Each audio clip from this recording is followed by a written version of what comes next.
Hi friends, నమస్తే. Welcome to our channel Sakhi best life. ఈరోజు శ్రీరామనవమి సందర్భంగా శ్రీరాముడు సీతాదేవి కళ్యాణం జరిగిన రోజు. రాముల వారి కళ్యాణాన్ని ఎంతో వైభవంగా ప్రతి పల్లెల్లో, పట్టణాల్లో, దేశమంతా ఎంతో ఆర్భాటంగా జరుపుకుంటున్నాము. ఎందుకు అంటే శ్రీరాముడు దేవుడే అయినా మానవ రూపంలో జన్మించి మానవుడు ధర్మానికి అతీతుడు అని నిరూపించిన ఆదర్శప్రాయుడు.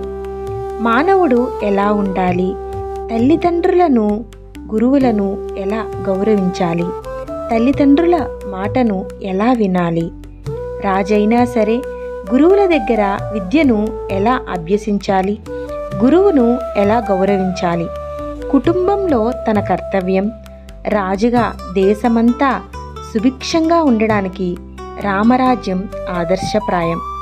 రాజైనా, తండ్రైనా, తమ్ముడైనా, భార్య అయినా, భక్తుడైనా సరే ఎవరి ధర్మాన్ని ఎలా పాటించాలి, రాక్షసుల దగ్గర మన పోరాటం ఎలా ఉండాలి అని యుద్ధాలు చేసి చివరికి జయించాడు. నిస్వార్థం త్యాగానికి అర్థం శ్రీరాముడు. రామాయణంలో మనకు కనిపించే కొన్ని పాత్రల్ని పరిశీలిస్తే శ్రీరాముడు, లక్ష్మణుడు, భరతుడు, శత్రుఘ్నులు నలుగురు అన్నదమ్ములు. తండ్రి ఆజ్ఞ మేరకు అడవులకు వెళ్ళినవాడు రాముడైతే అన్న వెంటే తోడుగా, అన్న అడుగుజాడల్లో కష్టసుఖాల్లో తోడుగా తన ప్రాణాల్ని సైతం పలంగా పెట్టినవాడు లక్ష్మణుడు.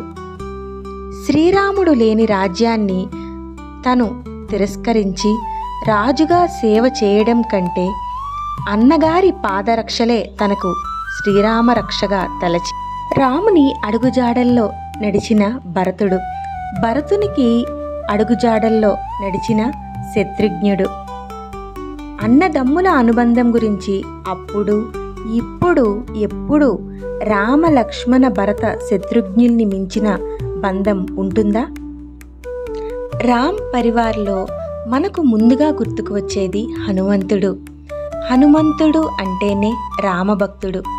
నిత్యం స్వామిని సేవిస్తూ కష్టసుఖాల్లో అండగా నిలిచి స్వామి పాదాలకే నా జీవితం అంకితం అని తన హృదయంలో ఆ సీతారాములను నిలుపుకొని ఆ స్వామికి ఏ బాధ కలిగినా స్వామి వెంటే ఉంటూ శ్రీరామ అనే నామాన్ని నమ్మి మనందరికీ ఆదర్శంగా నిలిచిన గొప్ప రామభక్తుడు హనుమాన్. శ్రీరామ అనే నామం ఎక్కడ పిలిచినా సరే తాను వచ్చి అక్కడ కొలువై ఉన్నాడు అనడంలో సందేహమే లేదు. ముఖ్యంగా రామాయణంలో ప్రధానంగా శ్రీరామచంద్రుడు ధర్మం, న్యాయం, సత్యం కోసం నిలబడిన ఆదర్శ పురుషుడు. సీతాదేవి రామునికి భార్యగా దయ, ధైర్యం, వివేకం ఇలా సకల గుణాల కలబోత సీతమ్మ తల్లి. ఒక ఇల్లాలిగా తన భర్త బాధ్యతలో, కర్తవ్య దీక్షలో తాను కూడా పాలు పంచుకొని ఆదర్శ గృహిణిగా మారిన మహాసాధ్వి, ధర్మపత్నిగా తన ధర్మాన్ని నిర్వర్తించింది. సీతమ్మ వారు ఎప్పటికీ ప్రతి స్త్రీకి ఆదర్శప్రాయం. అలాగే లక్ష్మణుడు తమ్ముడిగా, శ్రీరాముని భక్తుడిగా, రక్షకుడిగా ఆయన ధైర్యవంతుడు, విధేయుడు. ఏది ఏమైనా మన హిందూ సంస్కృతిలో ధర్మం, న్యాయం, సత్యం, మానవ సంబంధాల గురించి, ఆదర్శప్రాయమైన జీవితం గురించి బోధిస్తుంది. పాశ్చాత్య దేశాల సంస్కృతిని మనం అలవాటు చేసుకోకుండా శ్రీరామాయణాన్ని మనం అనుసరించి ప్రపంచ దేశాలకు మన సంస్కృతిని చాటి చెప్పాలనే మా ఈ ప్రయత్నం. సర్వేజన సుఖినో భవంతు, లోక సమస్త సుఖినో భవంతు. శ్రీరామ రక్ష. ఈ వీడియో మీకు నచ్చినట్టయితే షేర్ చేయండి, అలాగే కొంతమందికైనా వినిపించండి. మన సంస్కృతి సాంప్రదాయాలను కాపాడండి.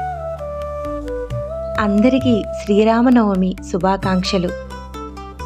జై శ్రీరామ్.